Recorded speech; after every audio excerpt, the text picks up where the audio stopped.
رجع للتراث تاع الجزائر قبل ما جا الاستعمار الفرنسي. واش كانوا هذاك الوقت؟ كان عندنا رئيس حميدو الرواس هذوما تاع اللي كانوا في البحر. اللباس تاع هذاك الوقت هذاك هو اللي الذوق لازم يعاود يرجع. مي لو بلوز امبورطون تاع هذيك لا بيريود هو كان السروال. السروال كانوا الرجال يلبسوا السروال والنساء يلبسوا السروال، ما كانش حاجه اخرى. سان جيلي كور هو يعني النساء تري ديكولتي ويلبسوا تحتها كميزره، كانوا يلبسوا الشاشيه صغيره شويشه صغيره هكذا. عندنا قناتيك الكراكو ولكن ماشي كيما نعرفوه دوق. كراكو قصير لي مانش محلولين يعني تبدل، كان بلو براتيك بور لي ماران.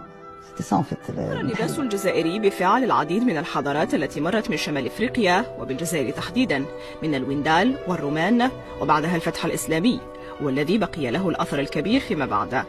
كل هذا النتاج جمعته الصحفية نفيسة الأحرش في كتابها تطور لباس المرأة الجزائرية، فوثقت فيه تطور لباس المرأة الذي كان بصورة أكبر في المدن. سروالي حضروك في عديالك، سروالي